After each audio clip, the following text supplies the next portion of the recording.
As you saw in the intro clip, I wanted to kind of go over the few changes that are going on in the household.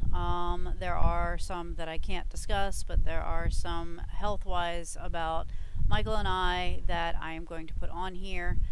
So we're going to start with weight loss. Michael's week 9, he lost 2.8 pounds, which is a total of 31.2 pounds. And my week 24, I lost 1.8 pounds, so I have overall lost 54 pounds. And Michael has switched over to vaping. He got this pretty big thing here. This is a 5 milliliter little glass tank or pod or whatever it's called. It counts how many, I guess they call it puffs or drags that you take off of it. So it keeps track of how much you're smoking and like the levels of everything. So it's very beneficial. So I wanted to go over basically kind of the benefits to switching over to vaping really quick, and then we're going to get over into my health issues, which I've got some stuff going on that I really don't know what to do with, and I don't know how to change things right now. So basically, one cigarette unlit is about 600 substances, and lit, it creates about 7,000 chemicals and chemical reactions. Those include acetone, ammonia, arsenic, benzene, butane, CO2, formaldehyde, lead, and tar. If many of those chemicals sound familiar, they're used to kill animals and plants and pave roads and yeah. So it has caused, smoking cigarettes have caused, according to the national average that I found online, was 480,000 deaths per year in America. And of those 480,000, 41,000 of them are from secondhand smoke only. Comparatively, vaping, since November 2019, there have only been 39 deaths reported, and vaping has been around a lot longer than that, so I honestly couldn't get any other record. Currently there's some sort of lung thing going on, but they did notice that 80% of those 39 deaths, THC was in the vape, the chemicals, and so was vitamin E, which contributed to the deaths directly. Vaping, these little liquid things have 80 chemicals or chemical reactions to them. They have fewer toxic chemicals in them than cigarettes at much lower doses. They have no ash, no tar, no CO2. The benefits to switching from using cigarettes to vaping, I looked at specifically, not just vaping because whatever. Switching, you can have less weight gain after quitting cigarettes. You can increase your exercise tolerance. You can reduce spitting, sore throat, cough, and shortness of breath. So I wanted to show you Michael's specifically. He got two different kinds it's called 6 milligrams, which is 6% nicotine. Basically, the milligram equals the percentage, from what I'm understanding. And an average cigarette has 10 to 12 milligrams of nicotine. You ingest about 1 to 2 milligrams, though. So a 20 pack on average, you're ingesting about 36 milligrams. So his is a 5 milliliter tank, and he's got a 4 milliliter backup tank in case this one cracks or something. 1 milliliter equals about 100 hits, and that's about, for 6 milligrams of nicotine, 6%, that's about 5 cigarettes for 1 milligram. If he used this whole thing, that would be about 15 cigarettes, which would still be less than a whole pack. So he literally has a visual, and it has a thing on here that tracks and everything like that, and um, he's working off the percentage, like a specific dosage of the nicotine and everything. So it's all very like mathematical and stuff. We're still figuring it all out, but on average, that entire thing is less than what he was smoking if he went through one of those a day. Hopefully, it's enough that he has it, that he doesn't need all of it in a day, or it just helps with, like an oral fixation sort of thing, or a boredom sort of thing, or I don't know, whatever the issue may be. We don't know yet. Um, but that's not bad. Like, it's a visual. We know what to look at specifically and how to judge his progress and stuff like that. To taper down, they also had 3 milligram or 3% tobacco or nicotine product, and they also had 0%. So I also wanted to point out that cigars, per cigar, you get about 13 to 15 milligrams. That's like half a pack of cigarettes. A pipe is about 30 to 50 milligrams. That's about a pack and a half. Chewing tobacco is 144 milligrams per can. So if you go through a can of chewing tobacco a day, you've got way too much nicotine in your system. And a hookah is approximately 1 milligram per drag on the hookah. So I just kind of wanted to go over that really quick, and now we're going to get into my health issues. Alright guys, so as far as my own health concerns go, I received my lipid panel results in the mail literally yesterday. I have a follow-up appointment tomorrow, so I honestly haven't had time to even start my new medication, which is a torvastatin, or otherwise called Lipitor. That's what it says on here. So I have to take one in the morning, I believe. Yeah, one tablet by mouth in the morning. Fun stuff. And it is to prevent me from having basically cardio disease or a stroke, because I'm in the stroke zone now, apparently. And what I am wondering is if the keto diet has thrown me into it. If it has raised my cholesterol level, my bad cholesterol levels, and decreased my good cholesterol levels, regardless of losing weight and other health benefits that I have reaped. I have had ongoing issues with my blood pressure not matching up per doctor's visit, and I keep record of those, as I've told you guys before, just in case. And just in case has popped up. So my first BP, I think I had written down, I do have my doctor's paperwork somewhere else that has all those BPs, but when I started tracking it, February 25th, it was 122/84. I was down 30 pounds. And then I had another visit on the 2nd.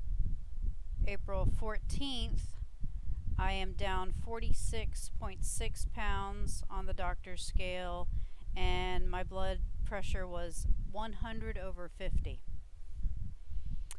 And I did fasting blood work, and the lipid panels came from that specifically. Everything before that is written down on my doctor's notes that I have moved inconveniently, probably somewhere right about now. So I can explain pretty much everything on this, as I've done extensive amount of research.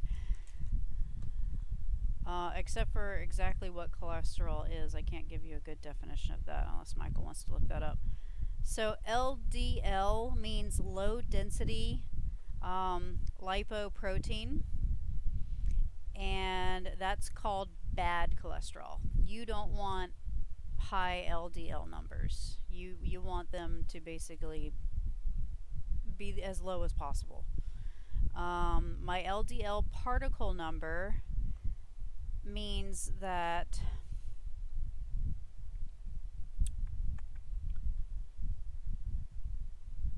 actually it says I'm above high normal. Honestly, borderline high from my research is 1,599, and I'm at 18,063 or 1,863, which puts me in the high range. I have really high LDL particle number, and that means I wrote it all down.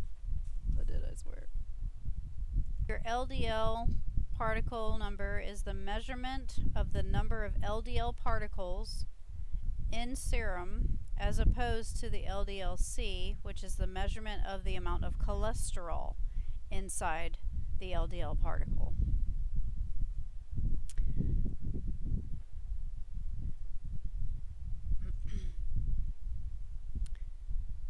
LDL small is the worst number to get on any panel test, your small count, and mine is 249, and it is saying that 142 is the average, so I am almost double that. Your LDL medium, I am at 510, and the optimal average should be at 215, so I'm double that too, which puts me well above the high level in both of those. My HDL large, HDL is your good cholesterols, and what your good cholesterols do is they carry the LDL cells, I guess, whatever they are specifically, to the liver itself to break down the cholesterol in the body and everything like that and remove it from the body. So if your HDL is low and your LDLs are really high, then you don't have enough HDLs carrying all the cholesterol to be processed out of your body and breaking it down. And your LDLs are just basically running rampant all over your body, carrying cholesterol wherever it pleases. LDL is typically a sign of atherosclerosis and cardiovascular disease, indication of possible stroke that could happen, heart attack, that kind of stuff. I have other things listed under another part of the panel. It can be caused by stress and smoking and weight gain, as well as your diet, basically anything what you're eating, if it's like heavy and red meats, saturated fats, that kind of stuff, which unfortunately keto has been. Great. So my LDL pattern is an A pattern, which is okay. I'm safe for now in the A pattern. If it switched over to the B pattern and it was all over the charts, it's just basically how it's on the charts, I would be at 3 times greater risk of stroke. LDL peak size, it says I'm below normal. I tried to look up peak size, and honestly, anything I looked up on there, I didn't understand. Like, it was nothing but scientific studies, so no clue, but it says I'm below normal, so that's probably not a good indication either if it's not at a good range, no matter what. So the next page of this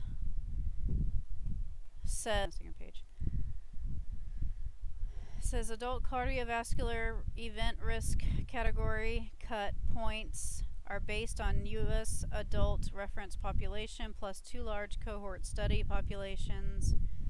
Association between lipoprotein subfractions and cardiovascular events are based on some study. It's got numbers and letters, and then an email or a website address for more information, which doesn't help when it's printed off. I'd have to type it all in.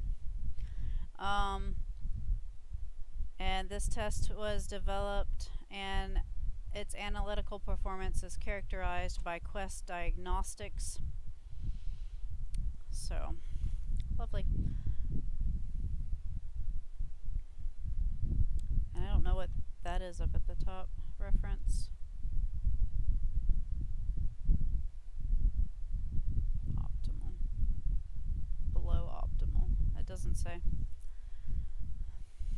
Alright, so then the next page has HSCRP, which is the C-reactive protein created by your liver to break down your carbohydrates, which your HDL have to carry the LDLs down there to create and use the HSCRPs to do that. And a high in a number would equal inflammation. It would also indicate some cancers, IBD, lupus, RH, arthritis, rheumatoid, or tuberculosis. Shithead. So my HSCRP result is a 4.7, and the lower relative risk or cardiovascular risk is at a 1. The average relative cardiovascular risk is a 1 to a 3. A 3 to a 10 is a high cardiovascular risk, and it says to consider retesting in 1 or 2 weeks to exclude a benign transient elevation based on CRP value secondary to infection or inflammation. Well, my whole body is nothing but inflammation with arthritis and stuff, so whatever. And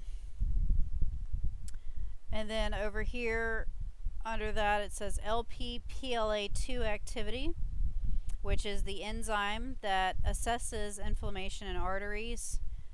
High would equal basically an attack, a stroke, a blood clot, kidney failure. And mine is a 106, which is low, which is good, because optimal is 123.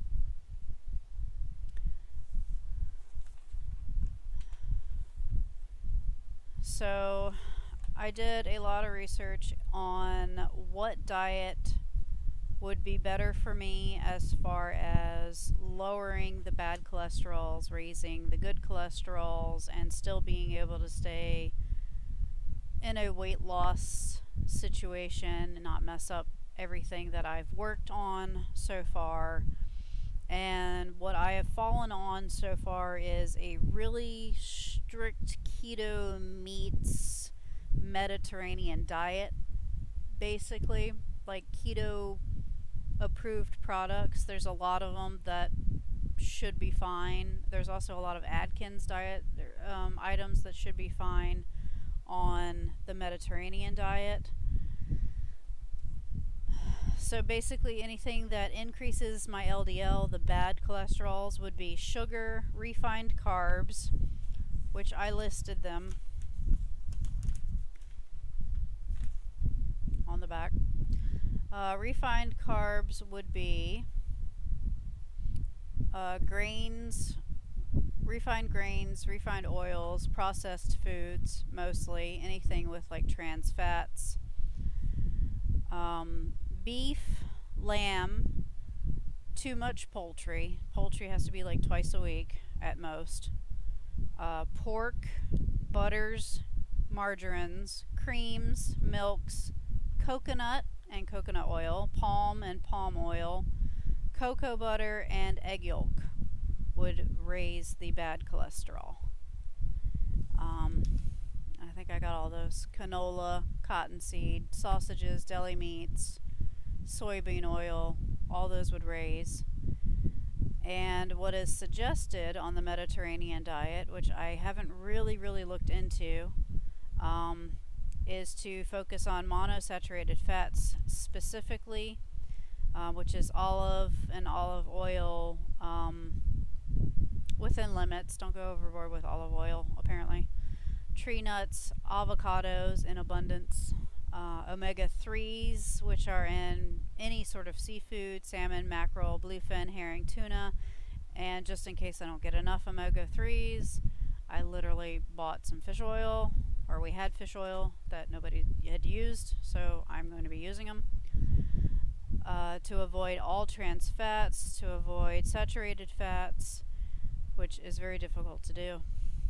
So I have to keep it under, what I say, 10 milligrams a day of saturated fats to be on the safe side. They said a 10% of your daily calories in saturated fats is the safe side for a high cholesterol person. Soluble fibers such as pectin, psyllium, and metamucil, which is something I forgot to look at, would be good to lower bad cholesterol. Losing weight, obviously, and I've been working on that. To avoid any tobacco tar specifically, which is another benefit to Michael switching over to the vaping. Plant sterols, which are more of, it says butter substitutes, but it listed butter and margarine as bad, so I need to figure that out. I have no idea what I'm looking for specifically, but I need to figure it out. Stanols, fish oil, coenzyme Q10, berries like strawberries, blueberries, pretty much any berries. So I'm going to start incorporating blueberries and stuff. Garlic, soy, teas.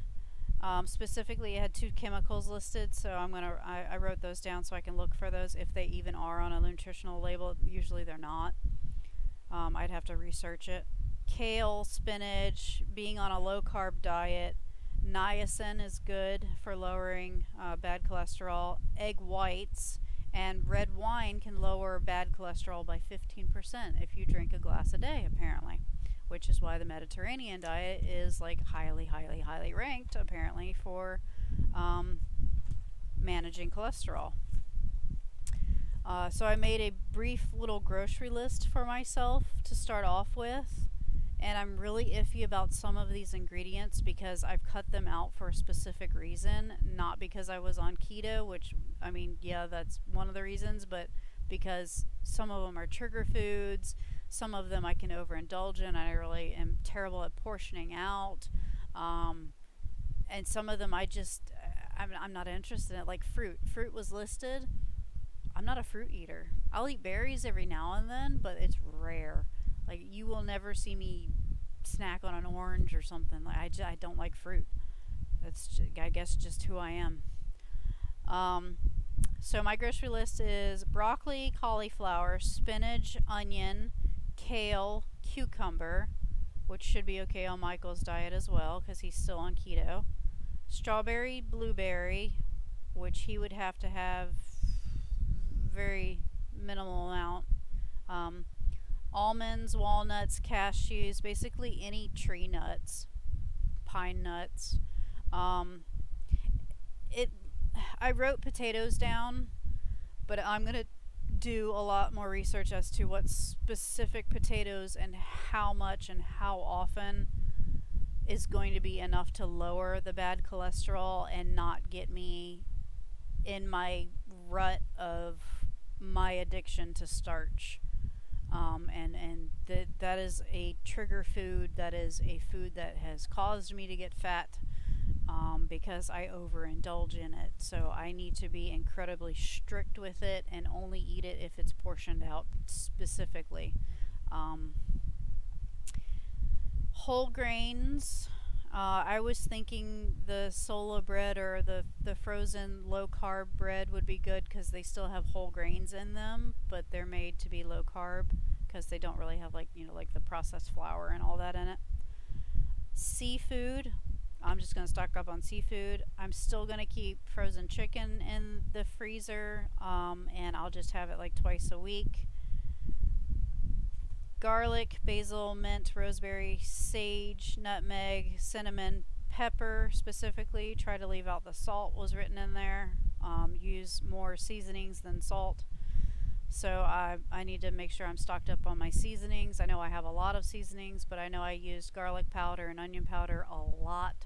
So, and I'm not very good at keeping fresh garlic around or fresh onion, so that's usually my fallback, is just to have it in powdered form. I know it's not exactly the same, but it has kind of close to the same flavor as fresh, in my opinion. Avocados, avocado oil, olives, olive oil. I'm not a big fan of olives by themselves, so I'm working on that too. Um, a lot of water bottles, and I wrote coffee and tea, but unfortunately, I probably can't have coffee because the way I've been having my coffee, I put the MCT powder in it in the mornings, and MCT powder is coconut, and coconut is written down as increases bad cholesterol. So I guess I will not be able to have coffee anymore unless I find some other way. I can't drink it bitter. I have to have some sort of flavor to it. I can't drink it bitter. Um, no, you can't put sweeteners or cream in it. It says sweeteners is what's confusing me too, because it didn't say anything about sugar alcohols. It said no added sugars on the Mediterranean diet, and no sugar. As far as added sugars go, I think stevia, is it a sugar alcohol or an added sugar? I see. I need to do a lot more research.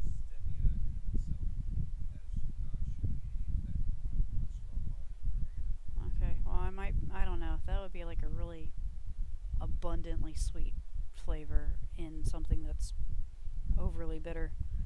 I'll figure it out. I don't know. I'll figure it out. Um,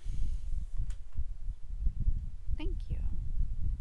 So I also went back, and before my fasting blood work was on the 18th of last month, I looked at what I ate 3 days before just to see if it would have had any effect. But then again, I've been eating like this for 6 months now. 3 days is just going to give me an overall of probably what I've had too much of and what I need to remove. So on the 17th, I had those keto muffins. I had parm cheese, turkey sausage links, and the lasagna by the Classico. We had the carb load day, apparently, right before my blood work. Could have had an effect with all the cheese and stuff like that. Probably wasn't a good idea. On the 16th, before that, I had the Taco Bell Power Bowl with white queso added to it, lemon square, and the Atkins pot pie. And on the 15th, I had a tuna salad, my usual, the cheeseburger meatloaf I did, and a lemon square. So I'm looking at red meats, cheeses, processed pork, all the stuff I shouldn't be having. I don't know. I don't know. But as of right now, I don't know what to do. I might have to switch completely over to the Mediterranean diet. I'll figure it out as I go. I am not a red wine drinker. I do not like the dryness and the bitterness of red wine in general. But if it says that it has benefits as far as heart healthy, and lowering cholesterol level, and raising, the good cholesterols and stuff like that, I will look at the non-alcoholic versions, wherever I can find any. I think there's a winery about 30 minutes from here. And I will, I guess, taste test and see what I can tolerate and what I can't. I'm more of a, when I do have white wine like once every 2 years. That's how heavy of a drinker I am. um, I'll have something that's like a Riesling, like sweet and fruity and really light and bubbly, and like that's kind of what I lean towards, or a rose or a rosé or whatever. They have one actually that's a Virginia wine. Have I told you about this? It's made with strawberries and it's kind of like it's a rose color, but it's really sweet and it's really fruity. Like it's awesome, and it's so light you can't even tell you're really drinking wine. I'll have to take you to that vineyard. They do taste test stuff over there. So, basically put, I'll look into it. I know I've run up my clock about 30 minutes now on this. I don't know what to do, really. I need to get these levels down. I don't think he's going to order another lipid panel if I haven't even started my. I literally got them today because I got my thing last night in the mail. And we'll see how it goes. So, Michael's doing good on keto. He's lost over 30 pounds, and I was doing okay on keto until blood work is now not going so well. So, even if I went strict keto, it's still paying too close of attention to saturated fats and stuff that's not tracked on Carb Manager.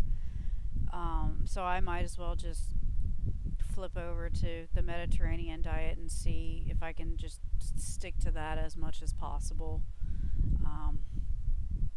So it was a fun ride while it lasted. I lost over 50 pounds on keto. We'll see what Mediterranean diet does for me. Hopefully it's better. Hopefully it's the same. We'll see.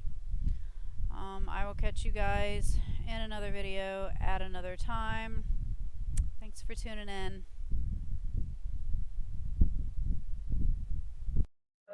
Tell me pretty lies, look me in the face.